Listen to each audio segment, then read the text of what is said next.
is 2x squared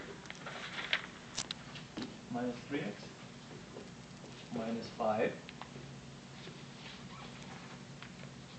and is being divided with 2x minus 5 over x minus 1. So 2x squared minus 3x minus 5, 2x minus 5, x minus 1. I know, believe me. Okay.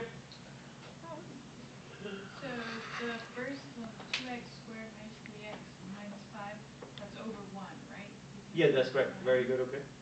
So then we can flop the other one? Yes. Very good. And convert this into a multiplication problem, right? Very good. Okay. Very good. So Tina Marie, she's saying, okay, well, if you really think about it, this is nothing more than over 1, right? Is that correct? Yep. Okay. Now we can convert this division problem into a multiplication by flipping the second fraction, right? So I'm going to go ahead and rewrite the first polynomial as it is. And now, and let's just write 1 over 1. And then I'm going to convert that into a multiplication problem, right? And then we are going to flip the second fraction expressions, right? So instead of being x minus 1, I'm sorry, 2x minus 5 over x minus 1 is going to be x minus 1 over 2x minus 5, but this division became a multiplication problem, right? Okay, any questions so far? Nada, okay. Now before we can multiply, because if you take this and multiply this, it's going to become a very complex problem, right? So before we multiply, what we want to do, we want to find the factors wherever we can find the factors, right? So for example, right here, what does it look like? How many terms do we have here? 3 terms, right? And 3 terms is called what? Trinomial. So for this trinomial, we are going to find first factors for this trinomial, right? And we already learned how do we find the factors for the trinomial, right?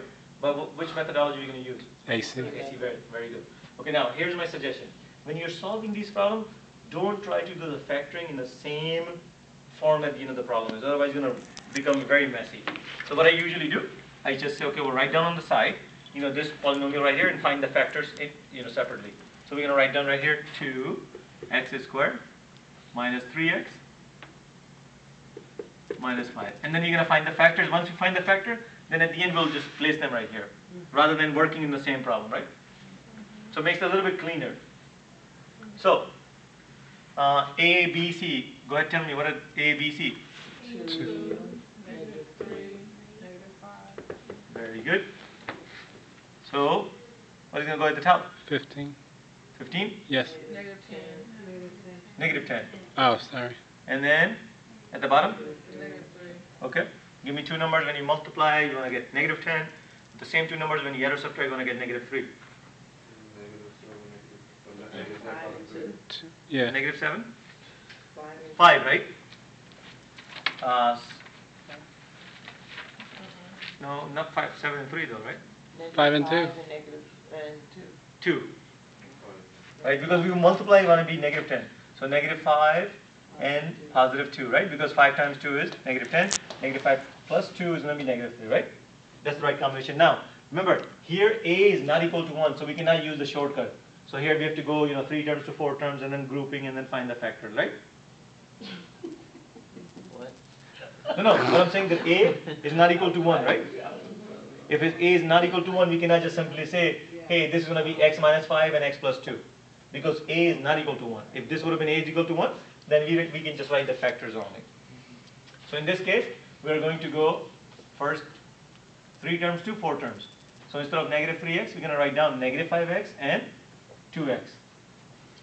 Negative 5x, positive 2x, and then negative 5, right?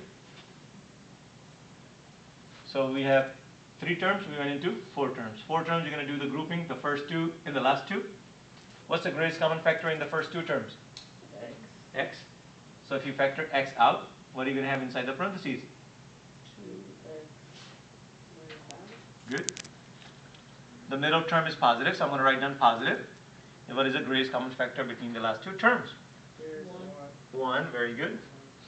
And since it's positive, nothing really changes inside, so it's going to be 2x minus 5. Okay, so what else do we see common between right here, these two? 2x minus 5. And then the other one is going to be x plus 1, right? Okay, good. So for this trinomial, these are the two factors, right?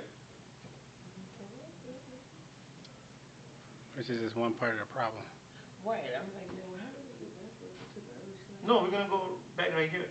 Because if think about this, if you were to do all of these steps right here, it's going to become very messy, and then you're going to be writing again and again, right? Because this part we haven't dealt yet.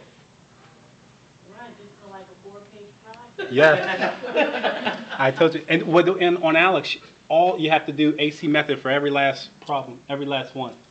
You have to do the AC method, and if you get one thing wrong on this, the whole thing is wrong. Let's try to be positive. And if you were to write, like Carl writes, you probably can get it done in half of a page. Okay. Now, so look at right here, x minus 1. This cannot be further factored, right? It's already a prime factor. 2x minus 5, there's nothing common here, nothing can be factored, right? So these two, numerator and denominator, they're already factored. So since everything else is already factored, we don't have to do any factors. So what we're going to do, for this trinomial, now we're going to replace with these two factors right here, right?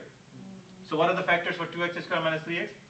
It's going to be 2x minus 5 times x plus 1, right? That's what this part right here, over 1 times x minus 1 over 2x minus 5.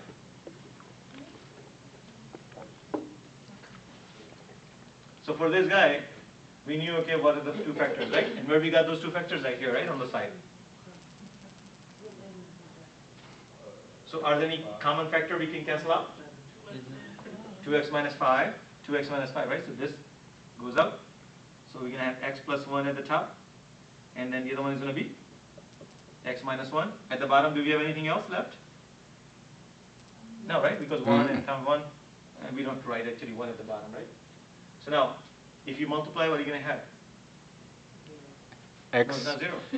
the difference X, of difference of two. two perfect No, squares. this is the product of a sum and a difference, right? So when you multiply this, it's going to become basically x squared minus 1. So this, Yeah, but if x minus 1 is still the same as x minus 1 to the second power, still the same as no. no? X minus 1 to the second power means x minus 1 times x minus 1. Okay. Huh? Okay, so this would be the right answer. This would be the answer for this division right here, right? X squared minus 1.